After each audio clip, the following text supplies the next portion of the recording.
my childhood. All right, everyone. Thank you for listening to Ruin My Childhood, the podcast where we decide if some things are better off left in the past. I'm Mike. And I'm Kat. And today we're going to be doing something a little bit different. We're going to be talking about a rated R movie. Ooh. We're going to be talking about the 1999 classic, The Matrix. Mm-hmm. And I'm very, very excited. This was a huge part of my childhood. What about you, Katrina? I mean, like, we bought it on DVD and everything because it was such a big deal. But, You're crazy. I loved this movie. This was the first R-rated movie that I went to my parents. I'm like, I need to see this movie, and I really, really wanted to go.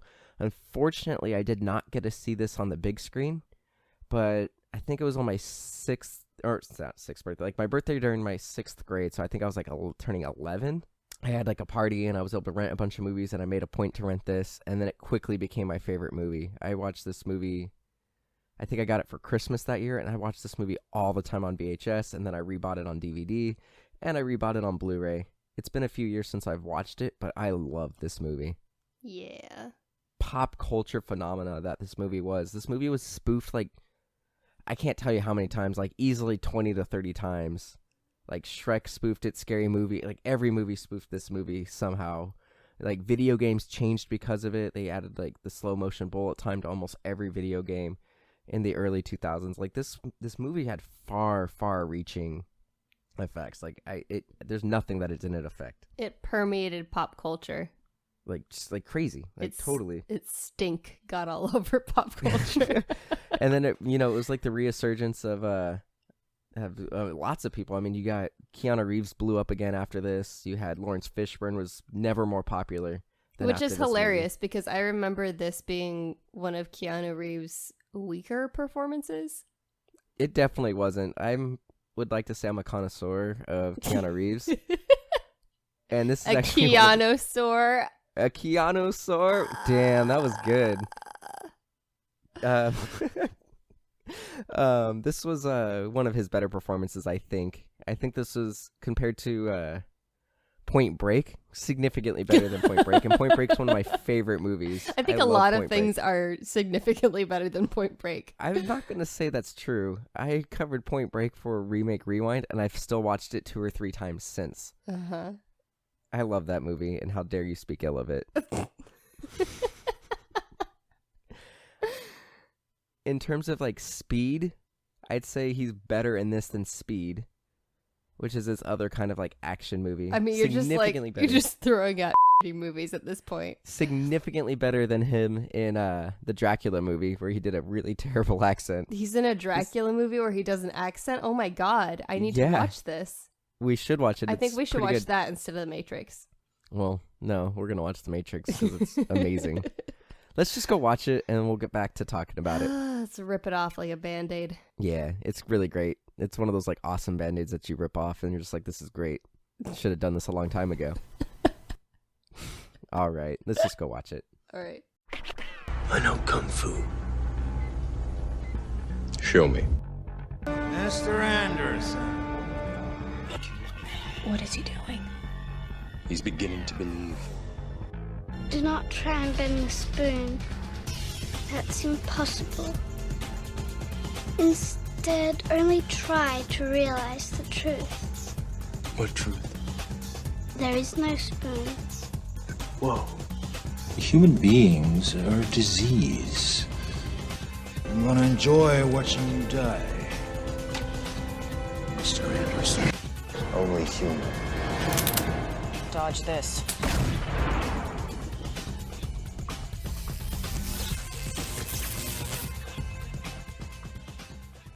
All right, so we just watched The Matrix, and I really liked it. What did you think, Katrina? I think I liked it better than I remember liking it. And I think part of that is because pop culture got so oversaturated with The Matrix, and it just has felt played out for the last, 20 years? Almost 20 years. Yeah, it's been 18 years since it came out. And, I was a little bit sick of it. Revisiting it, I don't feel like the entire thing holds up, but it was still more entertaining than I anticipated. I agree to an extent. I do think the movie itself held up, this first one. There were a few special effects that didn't quite hold up. Oh, yeah. Yeah. Like at the very end of the movie Uh-huh. when Neo defeats Agent Smith and he dives into him and then explodes him. Yeah. It was a really He weird explodes him. fluorescent. Yeah, I'm going to fluorescent explode green- you. I'm going to fluorescent explode green this thing. school. And it just didn't work. That didn't work. And then I'd say the Sentinels, the robot squid things, the 1999 CG, while better than I expected it to be, still looked a little cartoony and video gamey. But overall, on the whole, I thought the movie held up. I think the story was still interesting. I still think it was interesting to go back into that mindset of, you know, that movie blew people's minds. Like the whole concept of the movie was so out there and unique. It's definitely better than the other two Matrix movies. Like, those movies definitely don't hold up. I hated the second and the third Matrix movie when they came out. But this one still, I think, is a fantastic movie. I'm still caught up on the fact that you called those little robot prawn things like a cephalopod instead of a crustacean. Get it together, Mike. They've got tentacles. What? The things that like burrow into his belly button? No, the Sentinels are the CG robot things that attack him at the end in the ship. Oh. Yeah, that's more like a prawn. Yeah, the tracker bug. You know what I was really surprised about watching this movie is because I didn't remember most of it at this point. The parts on the ship were a lot like Firefly. Yeah, I mean, this came out a couple years before Firefly, but yeah, the kind of the... No, I I feel like Firefly was super derivative of all of the scenes in the ship. Yeah, I could see why you'd say that. I guess that makes sense, but then again, this spaceship design and everything, like the dirty, broken down interior of the ships, is very much in the vein of Alien. Like, Alien kind of started the run-down, derelict kind of ships that kind of permeated to the rest of sci-fi culture after that. Because before that, when you look at, like, sci-fi space operas of the 50s and 60s, all the spaceships were super clean and smooth and rounded, and this is very much like everything's hobbled together. Right. Just really quickly going through the summary, this one's one of those ones that, even though it's really deep and it's got a lot of twists and turns, the plot's pretty simple. There's Neo, who's played by Keanu Reeves. He is a computer programmer named Mr. Anderson in the real world, and he's kind of got this like idea that the real world's not what it is. So he finds this group, this terrorist group, led by Morpheus, and he finds out that the world isn't real. It's a computer simulation led by the machines from a war that the machines destroyed the world. And that's basically the premise. Is he gets taken out of this computer simulation and he's in this post-apocalyptic world. But when he goes back into the simulation, he's like a superhero. Mm-hmm. Pretty much it in a nutshell. Super easy. Lots of twists and turns. This eventually got forced to being a Jesus allegory, but isn't really a Jesus allegory in the first movie, I don't think. Nope. Would you say it's a Jesus allegory in the first movie? I mean, he does die and come back, and he is a Messiah. I think that's a big stretch. And then you do have a Judas-like character. I mean, every film has a Judas-like character. That's true. It's called an antagonist. No. Judas is like someone who was a friend and then became an enemy. Yeah, and usually films have that. I guess so. Iron Man had a Judas character. I don't know why that's the first one I went to. But Iron overall, Man. man, like this movie, I think the special effects for the slow motion stuff, the wire work, were fantastic. The choreography still was really tight, like so much better than like the shaky cam. Like I Oh my love the God. Bourne series, but that with like its quick cuts and the shaky cam. Yeah. This was long, extended takes of them actually doing the choreography. Like I like it to felt see what they're visceral and real. doing. Like, the shaky cam stuff is such a cheap cop-out. I feel like if you're going to do that, then don't have the fight scenes in your movie. Or, like, hire actors who can do legit fight scenes and hire a good stunt choreographer. Well, I don't necessarily think it's because they couldn't do those fight scenes. Like, I'll use Bourne as an example. It was just something that hadn't been done with those ultra quick cuts. It made initially it made it seem very visceral and raw, but that changed over time and it just became like a staple of the action movies. And then eventually, you're right, it did come to It's a cop-out. get to the point where it was lazy. Yeah. But this movie, it's interesting. So the guy that they hired to do all the choreography and wire work did not want to do this movie. He didn't get the concept, so he asked for like a fee that was ridiculous, and the Wachowskis we're like, okay, fine. And he's like, fine, I'll do it. But you have to have the actors trained for at least 4 months, thinking that they weren't going to do it. And Right. then the Wachowskis like, okay, fine. So this guy's like, oh, I guess I'm doing this movie then. You're stuck. First off, so the Wachowskis had not done much before this movie. They'd only done one movie before. Right. How did they get that insane budget? Well, so they only got $60 million. So for a movie that did as much as this, like, you would think, like, a movie that would be comparable today would be doing $120, $160, $180 million budget. But if $60 not million more. back then, after only doing one movie, was still pretty unheard of. It was a lot of money, but they were able to get some decent talent behind. You know, you got Keanu Reeves, Lawrence Fishburne. They were pretty big. Joe Pantanello, he was in it. Vic. It was only TV stuff. But they were able to get these actors who were good actors who weren't huge actors, so that kept the cost down. And they also filmed it in Australia. Yeah. Like they said, if they filmed this movie in America, it would have been like God. $180 million. God, that'd be amazing to make this movie on $180. Not a stretch a dollar. So I looked it up. By 2002, which was 3 years after this movie, which is by no stretch the point where this movie stopped being spoofed. But by 2002, this movie had already been spoofed 22 times. That's insane. That's crazy. And that's in other movies. That's not TV shows. That's not video games. That's just movies. Ugh.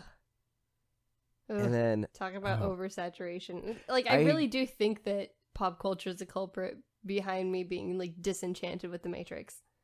I think the other two movies were a reason that I got kind of overwhelmed with the Matrix movie. Like, this movie was so good, and it did not need a sequel, but I get why they made a sequel, because it was so financially viable, but they kind of just took an amazing concept and just ran it into the ground with the other two movies. But this movie, God, it's infinitely quotable. I know Kung Fu.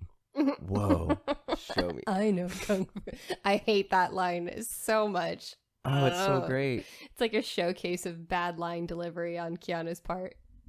I think it's perfect, Keanu. The other thing I like about this movie is one of the things that it's very Quentin Tarantino-esque in terms of some of the dialogue with like Mr. Smith, the the agents, like that scene with Cypher in the restaurant where he's saying, "Hey, you know what? I'll betray everybody if you put me back in the Matrix and make me like a celebrity." Yeah.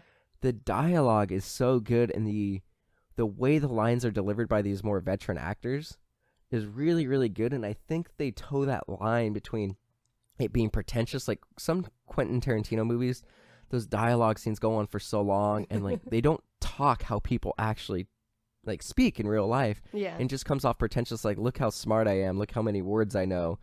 Where in this, it towed that line of having this really over-the-top dialogue, but still making sense and not being, pretentious, if that makes sense. I mean, I think the whole film was pretty pretentious, but one thing I thought was interesting that I forgot was that the end of this world was pretty much brought about by artificial intelligence rising up and destroying everything. I completely forgot that was what would happen. And that's been used so many times since this movie that you just forget that it even existed in this universe. Really? That's funny. I'm surprised that is something that you would forget. Like the machines, where did you think the scenario came from? Like I'm like really curious as to, because it could be an interesting way because they're planning on rebooting this. Like how else you could do that? Like fan cast this for me. Like tell me what you would like what it could have been. If I were to rewrite The Matrix, it would be what happens after like mass global extinction, and then we basically just like take the best biological specimens, and then of course they're going to be the billionaires who buy their way in, and we create a happy, peaceful universe for them to exist in while we rebuild the gene pool. Huh. That could actually be pretty interesting, and like they do kind of touch on that in the movie.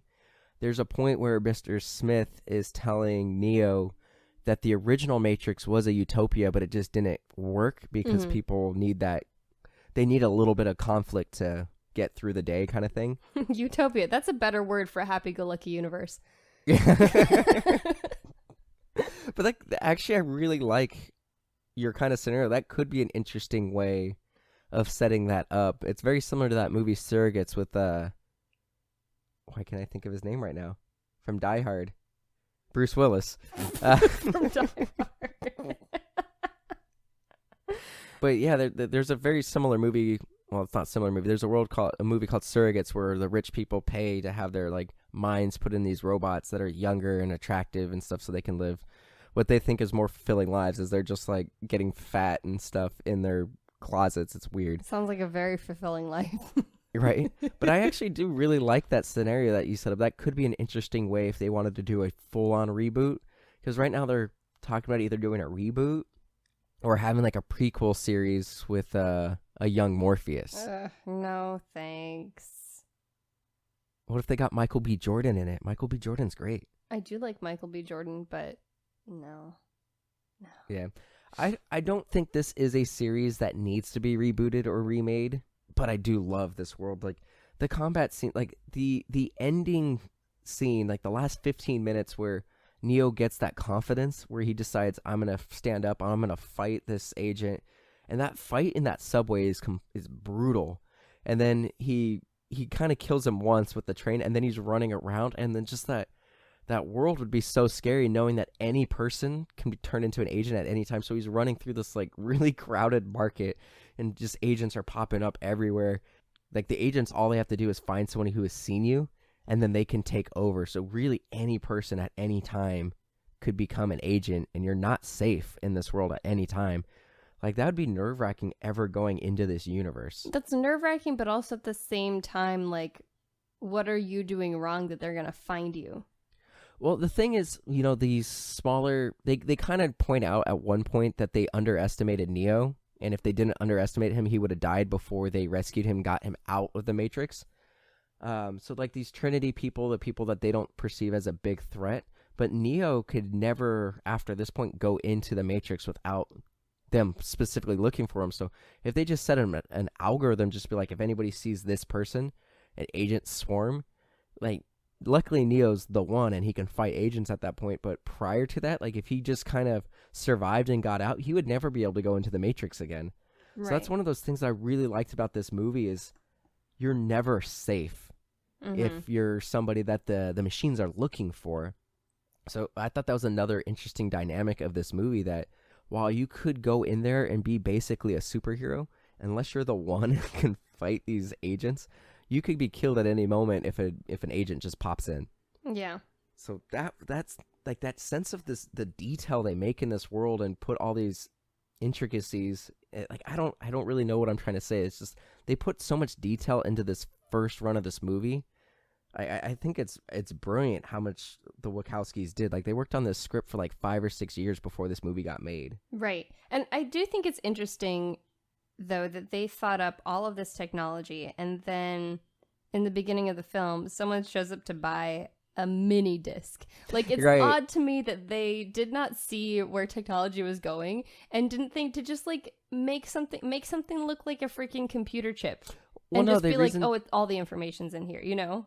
No, they did that on purpose, because this movie, they say it later on, like, you think it's 1999, because 1999 was kind of the peak of at least American civilization. We still had the booming economy from the Clinton era. American civilization. It's true. Like, we were still, you know, Americans were happy. We still like Freddie Prinze Jr., Michael. I don't buy it. Well, this was pre 9/11. So we are not in this post-surveillance kind of world. Oh, God. Do you ever have dreams that you're pre-9/11? No. You can, like, see people off at the airplane gate. I have those dreams all the time. Right. So that's the thing that's interesting. That's why they have that weird, like, the early or the mid-90s technology, is because they're supposed to believe that they're in 1999, which is what they say is the peak of human civilization before the downfall of society. So it would make sense that they'd have a mini. In 1999, the mini disc would have actually been one of the nicer future techs at the time. Because I remember in 1999, we were still using floppy disks in school. Right. So, or zip disk. I remember in 1999, I was in 5th grade. We got a zip disk in my 5th grade classroom. And everyone was like, oh my God, that's amazing. Those things were terrifying. Like, you push the button, nothing happens. It's like thinking, and then bam! Everything that you ever wanted is at your fingertips. No, I mean when it ejects, how it like shoots. Oh yeah. I thought it was interesting that this movie came out, in 99, and here we are in 2017, and his friend is still talking about, oh, I just need to unplug, It just gets to Right. be too much sometimes, and it's like, we still struggle with that. We still have not figured that out, and we've made it so much worse We've than made they it could way even worse. imagine. Because back then it was just like most people really didn't have the internet still, or if they Right. did, it was just dial up. And Now if the we phone rang, literally would pay disconnect. $1,000 to carry that around with us. It follows us everywhere. We cannot get away. It's awful. Right. So the day that this episode comes out, the iPhone 10 is coming out. So it's No. funny that you think of that. Yeah, it is even harder to unplug now than it was back then. You're Oh, it's totally right. I didn't even ridiculous. draw on that thing. They didn't even know. Sweet innocent children. They Right? didn't even know. There are some things about this movie that I wish you could do. Like, there's a point in the movie, I mean, I already said one of the lines, oh, I know Kung Fu, where you could just upload the knowledge into your brain and you Right. just know how That's to do amazing. these things. Like she did the course on the chopper, but also like imagine like modern day. Honestly, the money that you would need to earn to get to the point where you could afford those programs, which inevitably would be like $1 million each. I mean, the time you would have to invest in Pirate earning the Bay. money would be just as long as you would have to invest like time wise to just learn it the old fashioned way. Yeah, I'm sure. And also, like, these guys don't know how to do Kung Fu in the real world. It's only in the Matrix that they're able to do these things. Right. That's pretty lame. but depressing. it's still, I know, right? But it's still really interesting. Like, that'd be really cool. It's like when you have an amazing dream where you accomplish all this stuff and you wake up, you're like, oh, no, still a loser. I hate those. Now, if you had to make a choice, knowing what you know now, would you choose the blue pill or the red pill? Man, that's so tough because it's like, I don't know. That's tough because it's such a terrible world to live in Right. when you know the real world. But it could be really cool if you were the one and you knew for a fact you were the one. And then you go back, like, I've got this like hero complex. Like, I have these dreams all the time where I solve a problem and save the day. Yeah. To be able to go into the real world and just be like, I can do anything when you go back into the Matrix would be really hard not to want to do that. But then in the meantime, like, while you're just living in the post-apocalyptic world, eating mush every day, that sounds terrible. And I can get why Cypher It's decided he wanted to go a back. grain fortified with vitamins and minerals, Michael. Right. It's Just mush. fine. So I can get why Cypher would want to go back into it, especially if they're like, hey, you can go back as like celebrity. It sucks. I wouldn't want to live in that real world. So if I knew what it was really like, I don't know. I choose I the blue can't tell. pill. Is the blue pill to stay, right? Yeah, that's the ignorance is bliss pill. Right. What would happen if you took both pills? Everything. Or nothing. I don't know. Did he have extra? Right. Morpheus? Neo's like, can I get some for a friend? Right? I mean, really, they're just Dayquil or NyQuil. Like, let's be real. Yeah, really. I had only one major issue with this movie, and it seems like at any point the hackers, so Morpheus, Trinity, Cypher, Tank, the operator, could find Neo at any point, at any time. But it didn't seem like the agents were able to do that without putting a tracker in him, and that's something I've never really understood. Why the computers can't just like know where any person is. Like, you'd think they'd be like serial numbered. Like Apple, no, I've got Find My iPhone. Apple knows where my iPhone is at any moment. Right. You'd think that the computers would be like, okay, I know where every single person in the system is at any given time. That concept just wasn't reality back then. That's true, but they still had like serial numbers and stuff. Like, Yeah, if but you- we weren't using GPS just to like get to the grocery store. no, I get that. Like, that I understand, but I'm saying like, if I bought a computer in the 90s, it had a serial number, and Windows would know, let's say I bought a Microsoft computer, they would know where that computer ended up. Like, this one went to Best Buy. If you would- registered it. Oh, well, Well, they yeah, would they know still- which stores they go to. They know which stores went to, like, they might not know that, hey, it went to the San Francisco store or the Los Angeles store, but they know it went to a Best Buy. Right. So you would think that they would have a basic Dewey Decimal System kind of thing for tracking where their people are. Dewey Decimal System. All right, throwing back a little bit further than the 90s Yeah, there. I'm just saying, like, something, even if it was archaic, some way of tracking. You know where what bugged me the people most are. about that thing is that he's sitting there and it's like, okay, yeah, it is just a simulation. But why is he not screaming in pain more when that robot prawn thing crawls into his umbilicus? He did scream. Yeah, but not that much. Like, that would hurt a whole lot more than Well, that. I mean, I think at that point he was realizing something was weird because just minutes prior, he goes, like, the agent's like, I'm willing to wipe away your entire record if you help us find Morpheus. And he goes, dude, his mouth sounds- sealing up. yeah. Oh my God, that scene creeped me still out. creeps me out. But he's like, how about this? I give you the finger and you give me my phone call. And then he's Monkey like, what good is a finger. phone call if you can't speak? And then his mouth seals up. I know. And it does the thing initially, like, as it's sealing, he's trying to scream. Right. And you can see it's, like, all webbed until it completely forms a I seal. think the web thing freaks me out a lot more. Yeah. And that's it's so good. So good. Oh, So good. I mean, I just want to, like, I could talk about the action, like that lobby scene The When- lobby scene is iconic. with that music. Like the whole lobby scene is iconic. Even like the line at the beginning of the lobby scene where he opens up his coat because the guy is like, you have any metal on you, jewelry, any of that stuff, and he opens up the coat and the guy is like, holy shit. Yeah. I'm not going to even censor that one because that's the line, and it's so iconic. And then, like, doing the cartwheels. Oh, it's such a great scene. Or the other great one is, the classic, the part that got spoofed the most is The midair kick with the pan around. that, but then also the bullet time where he, like, dodges and he does the weird kind of bending over backwards and swinging his arms. And then Trinity comes up because the agent comes up and he's about to kill Neo, and she's like, dodge this. I love It's that. so great. I love that so much. I do have to hand it to the Wachowskis. This movie, Brilliant. like in terms of female action and her, I mean, of course she is like a little bit objectified by Cypher at one point in the movie, but for the most part, she's seen like, as the equal to everyone else there. In and many it's ways, not she's his questioned. superior. Exactly, and I think that's fantastic. Also, this movie had a super diverse cast, especially It for really that time. did. And it's like they don't mention it. It's like nowadays when casts are diverse, sometimes they feel the need to like point it out in the movie, which is Right. really frustrating. But this, like, they just were who they were, which was awesome. You're right. Like, what's insane is two of the authority figures. So you had Morpheus, who's the leader, and the Oracle, who's basically tells everyone their fate. And this, as we learn in the second and third movie, is really one of the puppet masters who's actually orchestrated the Matrix. Mm-hmm.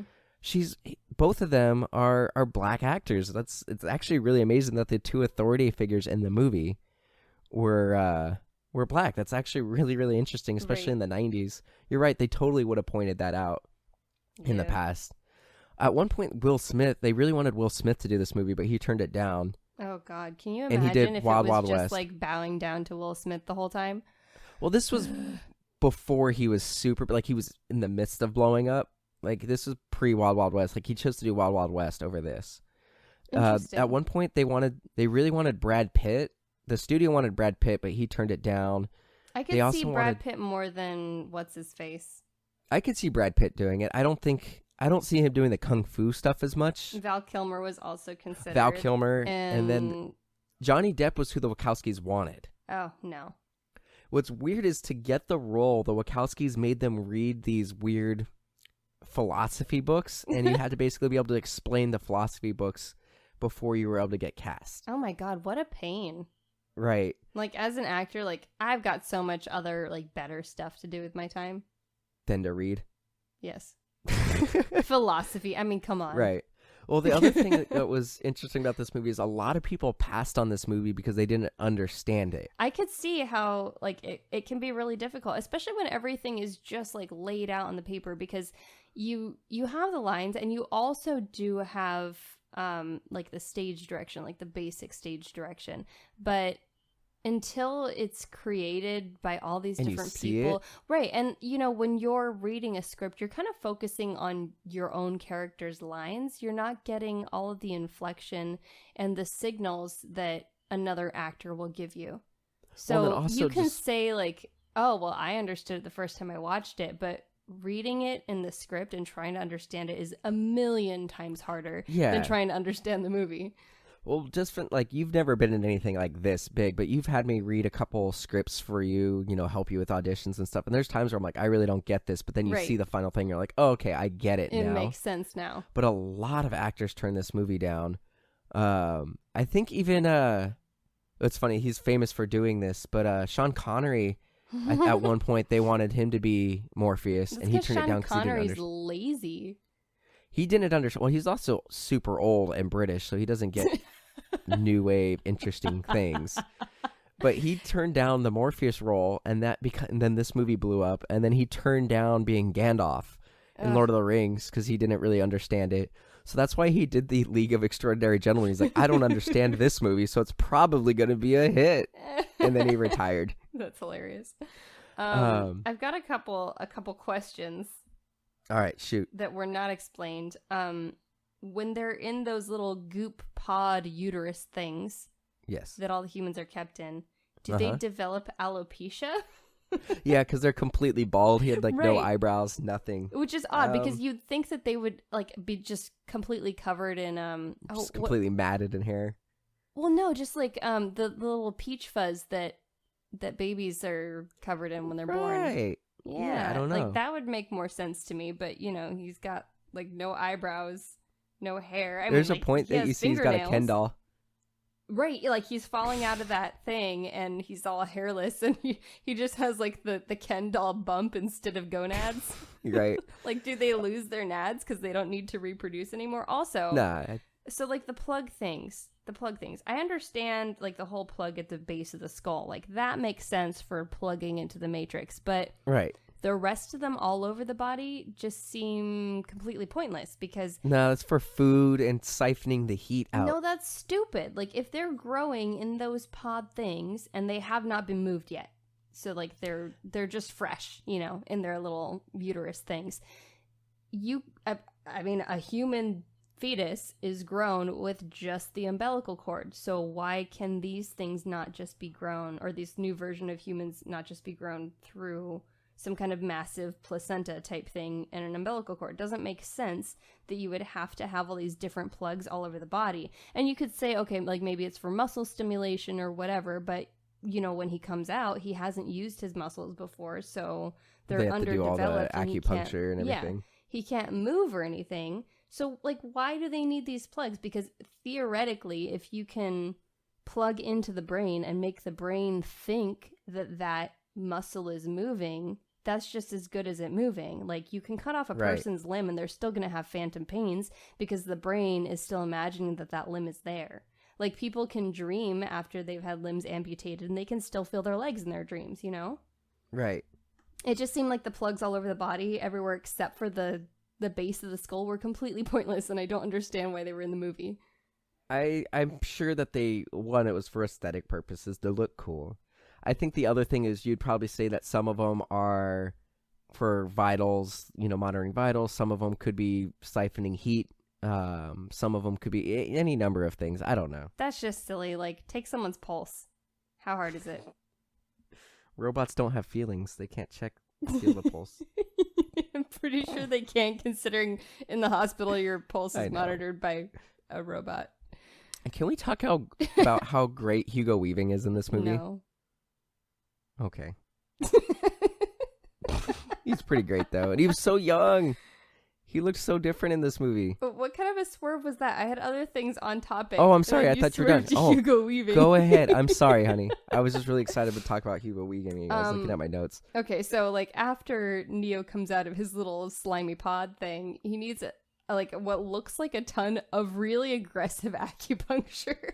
There's 1,000 needles in him. Which is kind of ridiculous because when you actually do acupuncture, you want to do as little as possible because the more you do, the more it can what is it? It's not contra something. Basically it contradicts what the other needles are doing. So it's kind of weird that they just no, he's this is the future. He's like a freaking pincushion with these giant acupuncture needles. And then, furthermore, all these humans that are still around in the Matrix, you know, they're just blissfully sleeping and imagining their lives. But then, you know, when it's panning through the whole wall of these humans and their fake uteruses, you see an actual infant in one of the pods. Like, why would they continue to make more humans? Because they're farming them. For what? They explain that in the movie. So this is one of those things that doesn't really make sense. Like, people have done the math, and No, it doesn't make really sense. make sense. But they are siphoning off their heat. They're being used as batteries. That's So stupid. now, granted, Because humans intake more than they output. yeah, it's one of those things you got to suspend your disbelief. Like, if you do the math, yes, it doesn't make sense. But this is supposed to be a scary post-apocalyptic world, and we got to be like, we got to get the people out of here. It's not right.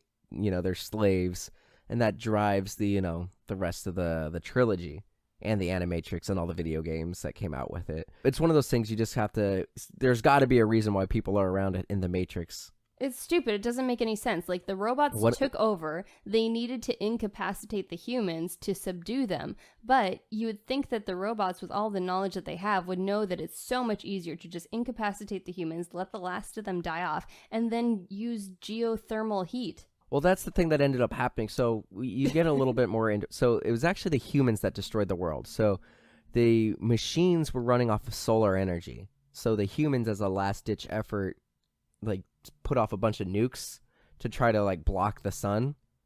And then the humans that are still around are living in little caves using geothermal energy to run their little colonies. Because that makes sense. Yeah, that makes sense.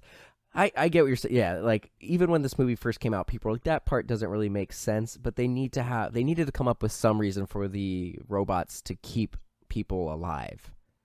It's and just have the Matrix. sad that the entire, like, premise for why this exists is so weak. Nah, it's pretty great. I don't know. You're right. It doesn't. It doesn't make that's any never sense. made sense. They would put so much more energy into feeding the humans and keeping them alive than they would get off of their body heat. Right. That's never really made a ton of sense. You know what else doesn't make sense to me? How poor Carrie Ann Moss was moving around that set in that pleather bodysuit and not squeaking. I don't know. That It's must have been so irritating to wear. the thing is, she actually, like, broke her ankle early on in the filming, and she like right when they started filming. So she was really concerned that if she let anybody know, that she would get recast. So she just, like, didn't tell anybody she hurt herself and just Holy kept cow. going. And then, like, after the movie was done, she was like, "Workers' comp, please." Oh my god. No, I'm just kidding. I don't know if she got workers' comp. I'm sure she got stuff taken care of. But yeah, she was really afraid. Keanu Reeves actually had a broken back going into this movie. Or not a broken back, but he had a few, like, fused A slightly vertebrae. broken back. Yeah. And he was actually, he was losing sensation in his legs. He had to do, like, he went into surgery just, like, right before the 4-month training. That is So he wasn't able terrifying. to throw any kicks. Like, he could not move his legs very well. So it's kind of a miracle that he was able to do this movie. Wow. Good old Keanu Reeves. He's great. I mean, I'm just going to, like, if we keep talking, I'm just going to be talking about how much I love this movie. Hugo Weaving was great. He's great in everything. I just want to say he's great. I loved his line delivery when he was doing the interrogation scene. One of my favorite lines in this movie, and I don't really know why, but he says something. He's like, "You help your landlady carry out her garbage," and he, like, looks at the camera this weird way. He just does this, like, goofy look, and I love it. But I thought this movie held up. I thought it was a lot of fun. I was quoting this movie throughout the entire movie. I had a lot of fun with it. The action scenes are still some of the best in cinema. I think this movie is going to be a big part of cinema for a very long time. I'm pretty sure, like, the Library of Congress or whatever it is that, like, says, hey, this movie needs to be protected. They protected this movie already. Like, It's a big part of cinema. I'm glad I watched it. I feel like I need to watch this movie more often. Well, it's a big part of cinema, and it's a big part of pop culture.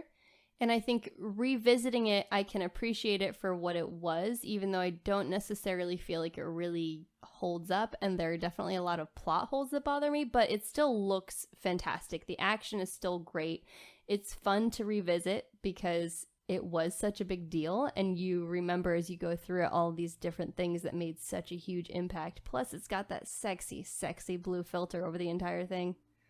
Blue filter in the real world, green filter in the Matrix world. Yep. Right, and then the yellow when they're doing kung fu. So Yeah. I mean, it's got it visually. It's still really striking, and it's a beautiful film. It wasn't grainy at all. Like they Yeah, it filmed looks this great. really well and maintained the master. So when it came out on DVD and Blu-ray, it still looked better. In fact, this movie I remember vividly as DVD was coming out and VHS was coming to an end.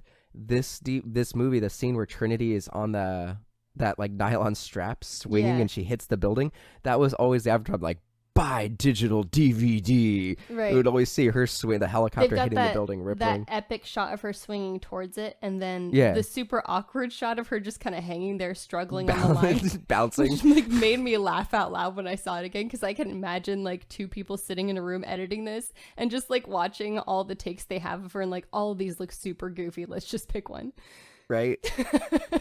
But overall, my childhood was ruined. Like I'm like smiling right now as we're talking about this movie. I had a blast watching this movie. I'm really glad that I convinced you to do this episode. It was fun to revisit. I don't think I'll be watching it again anytime soon, but there were some warm fuzzies there. Good. Good. All right, Katrina, where can our listeners find you? I am all over the internet at Katrinaosity. Check out my YouTube. And you can check out everything that's MDXpods related at MDXpods.com. We are on Twitter and Instagram at MDXpods. Please like and review this podcast, Ruin My Childhood, on Apple Podcasts. It helps us out a lot. You can check us out at patreon.com/MDXpods as well. Thank you guys for listening. We're not going to talk about what we're doing next time? Oh. No. Why? No, what are we going to do next time, Katrina? Next time, we're doing another movie that isn't necessarily a kid's movie, but that that you watched a lot when you were a kid, and that is Twister. Bill Paxton. Helen Hunt. Helen Hunt. I think there's some other pretty big actors in that movie, too. There are, but That, we'll like, just blew have up after. to wait to talk about them. Yes, we will. Yeah. All right. So, once again, thank you guys for listening, and goodbye. Thanks for listening.